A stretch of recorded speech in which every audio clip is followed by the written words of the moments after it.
짧게 소개드리면 저는 2007년부터 미래셋 자산 운용과 삼성 자산 운용에서 ETF 운영, 퀀트 운용을 좀 했던 사람이고요. 2014년부터 이제 IT를 접목한 스타트업 그리고 금융을 조금 바꿔보고 싶어서 지금 한 11년째 사업을 하고 있습니다.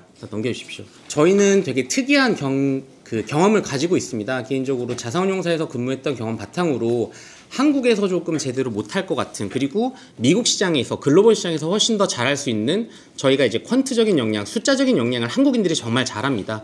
그런 부분에서 저희가 미국에 진출해서 투자를 하고 직접 미국 NYSE에 저희가 만든 월 배당 ETF를 상장을 한 경험을 가지고 있고요. 제도권 금융시장에서의 옵션을 활용하고 월 1% 배당, 0.5% 배당 이런 금융 상품을 만들어서 2년 전에 미국 글로벌 진출한 경험을 가지고 있습니다. 다음 페이지 넘겨보시면, 개인적으로는 한국 금융시장이 정말 커졌으면 좋겠다는 바람을 가지고 있고요. 뉴욕 한가운데 이제 태극기를 꼽아본 경험을 가지고 있습니다. 넘겨주십시오. 오늘 목차는 4가지입니다. 그래서 디지털 자산의 이제 투자 환경이 어떻게 변화하고 있는지, 그리고 기관들이 어떻게 투자를 하고 있는지, 그리고 그 투자 효과, 비트코인으로 인해서 변동성이라든지 이제 이런 것들이 어떻게 낮아질 수 있고, 그 다음에 한국에서의 현황 정책을 한번 말씀드려보려고 하고 있습니다. 넘겨주십시오. 일단 저는 가상자산 시장 그리고 비트코인 시장에서 가장 큰 변화가 최근 미국 작년 1월에 비트코인 현물을 ETF를 출시했다는 그 사실인 것 같습니다. 이게 웹2와 웹3가 사실 접근이 잘 안 됩니다. 이 합의 알고리즘이라는 게 기존에 가지고 있던 레가시에서 잘 되지 않기 때문에 이 금융적인 부분과 그리고 이 실제 합의 알고리즘이 이제 잘 안 엮였는데, 미국에서 이제 최초로 어떻게 보면 현물 ETF를 상장을 시켰고, 블랙록이라든지 금융기관들이 가상자산 업계들과 같이 제대로 투자자들이 안전하고 접근성 높은 상품을 만들었다는 거에서 정말 큰 의미가 있다고 생각을 합니다. 숫자만 보면 미국 비트코인 현물 ETF는 현재 150조 원에서 160조 원 정도 되는 시장의 규모를 가지고 있고요. 이 수치는 한국의 ETF 총합과 거의 맞먹습니다. 한국 ETF 전체 시장과 미국 비트코인 현물 ETF 단일 종목의 ETF가 거의 시장이 맞먹는 시장으로 실제로 글로벌에서 정말 성공적으로 하고 있고, 지금 블랙락이 한 50%, 그다음 피델리티가 한 10몇 프로 정도 해서 큰 데들이 대부분 시장을 좀 가져가고 있습니다. 그래서 되게 의미가 있다는 거는 결국 제도권 금융에서 이 비트코인을 살 수 있는 그 접근성을 가져갔다는 것, 그리고 기관들이 이 시장에 30% 이상 접근하면서 정말 시장에서의 신뢰도와 그 리스크를 관리할 수 있는 체계들이 계속 만들어지고 있다는 점입니다. 다음 페이지 넘겨주십시오. 그래서 이 속도도 상당히 지금 중요하다고 보이는데요. 글로벌 시장에서 금이라고 하는 그 밸류를 스토어할 수 있는 그런 금 이상의 비트코인의 가치를 가져가고 있고, 투자 자산으로서 11개월 만에 150조 같은 이 시장을 만든 거는 정말 놀라운 변화라고 볼 수 있습니다. 다음 장 넘겨주십시오. 그래서 저는 오늘은 이제 아까 앞에서도 개인 투자자들이 어떻게 크립토를 투자하고 있는지도 말씀을 주셨지만, 실제로 법인들이나 기관들 그리고 금융기관에서 어떻게 어옵션하고 있는지를 조금 보면, 작년에 비트코인 ETF가 이제 출시가 되면서 GBTC나 이런 것들이 있어서 한 20조 정도 되는 시장으로 시작을 했지만, 현재는 이제 상장사들이나 일반 법인들에서도 마이크로 스트래티지나 이런 ETF들을 많이 담으면서 현재 한 70조 원에서 80조 원 정도 일반 미국의 상장사들이 비트코인 ETF나 이제 가상자산에 투자를 하고 있고요. 실제로 블랙락, 뱅가드 이런 다양한 금융기관들이 점점 이 시장을 넘어오면서 비트코인 ETF가 지금 150조 정도 되는 시장에서의 기관들이 한 26%, 한 40조 정도 되는 시장을 가져가고 있습니다. 실제로 저는 이 글로벌 수요는 이미 글로벌에서 증명이 되었다고 보고, 한국에서 이 도입을 빠르게 해야 되지 않나라고 주장하고 있습니다. 다음 페이지 넘겨주십시오. 그래서 이제 리테일과 한국과 미국을 조금 비교해 봤습니다. 오른쪽을 보시면 국내 5대 가상자산 거래소에서 거래된 이제 지금 현재로는 다 100% 개인 투자자입니다. 2021년 9월 이전까지는 법인들도 그 시장에서 거래를 할 수 있었지만, 이제 특검법이나 이후부터 가상자산 사업자 라이센스가 나온 이후에는 다 100% 개인들이 지금 거래를 하고 있고요. 이제 왼쪽에 보이는 도표는 코인베이스의 이제 거래량을 좀 가져왔는데요. 실제로 기관들이 개인의 4배입니다. 기관들이 들어와서 이 시장에서 시장의 리스크를 감당할 수 있는 사람이 투자를 많이 해줘야 이 시장이 더 산업이 발전을 한다고 저는 믿고 있고, 이런 차원에서 한국에서도 이런 법인들이 올해 이제 시장을 열어주면서 더 커질 거라고 좀 보고 있습니다. 다음 페이지 넘겨주십시오. 한 페이지만 더 넘겨주시겠어요? 그래서 이제 앞에 제 주제에서 말씀드렸던 연기금이나 국부펀드에서 어떻게 디지털 자산을 투자하고 있는지 간단한 이제 자료인데요. 실제로 노르웨이 국부펀드 운용 자산이 뭐 한 2,300조 이상 되는 그런 국부펀드에서도 현재로는 디지털 자산 관련 주식을 보통 주로 사고 있습니다.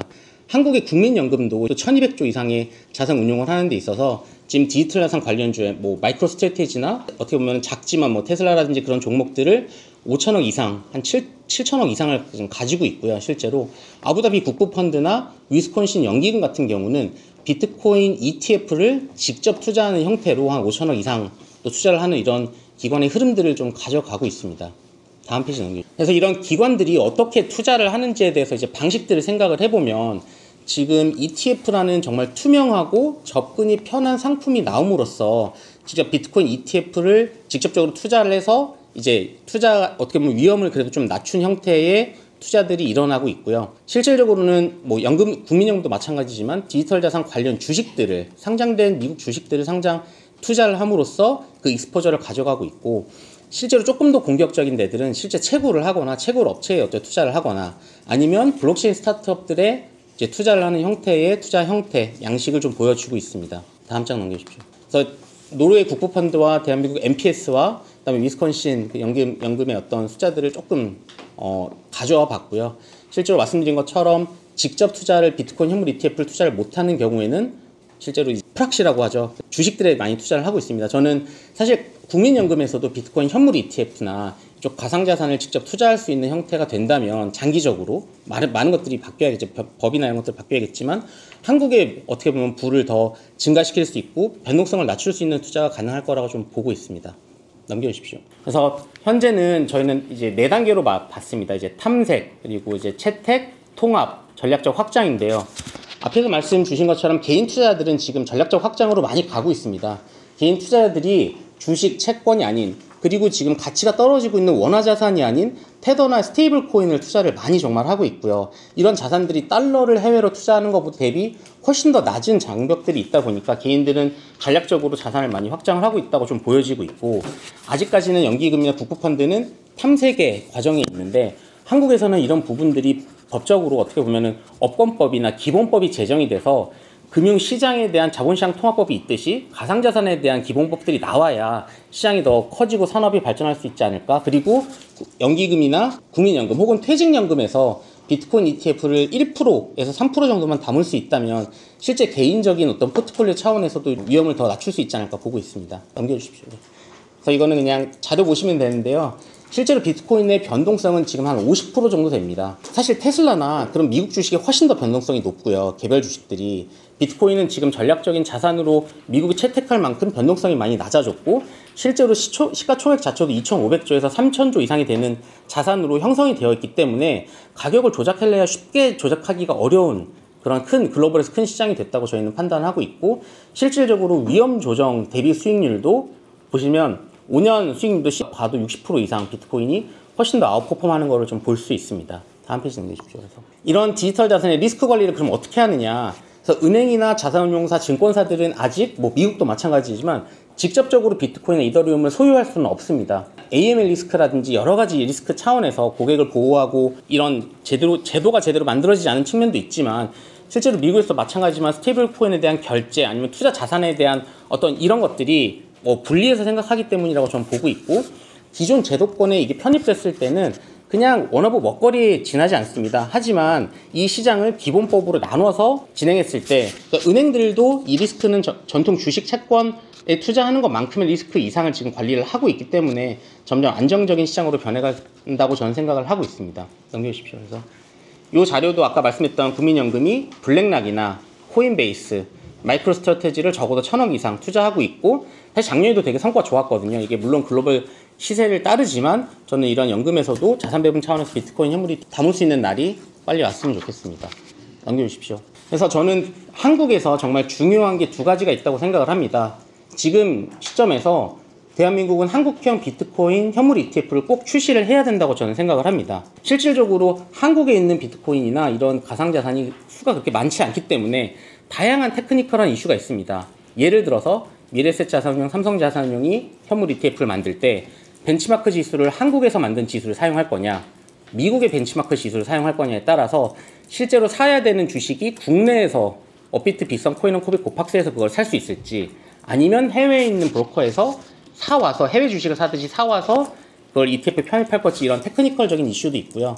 실질적으로는 그 앞에서 말씀드렸던 과세 체계도 아직은 정확하지 않기 때문에 이거는 이제 금이나 이제 커머디티 투자로 아마 그런 식으로 이제 통용돼 가지고는 법들이나 이런 것들이 좀 나와야 되겠다고 싶지만, 실질적으로 한국에서 한국형 비트코인 현물 ETF가 나오는 거는 제도적인 지원이 필요하고요. 그 다음에 국민들, 거래소를 가지고 있지 않은 증권 계좌를 가지고 있는 개인들이나 어르신들이 실질적으로 접근성이 정말 향상이 돼서 내가 주식을 하다가 주식이 안 좋을 것 같으면 한번 팔아보고 비트코인 현물 ETF도 한번 사볼 수 있는 그런 접근성이 크게 향상될 거라고 보고 있고, 없던 시장의 수요가 생김으로써 국민들의 어떤 부도 증가될 수 있지 않나 라는 저는 그런 생각을 해봅니다.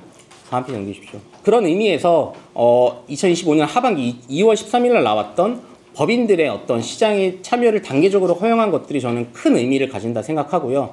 다만 지금은 이제 법정기관이라든지 그다음에 비영리 법인, 그리고 가상자산 거래소, 그리고 상장법인, 전문 투자자까지만 아직은 열려 있고, 많이 아쉬운 거는 매도만 만들어놔서 허용을 해주신 게 저는 많이 아쉽다고 생각을 하는데요.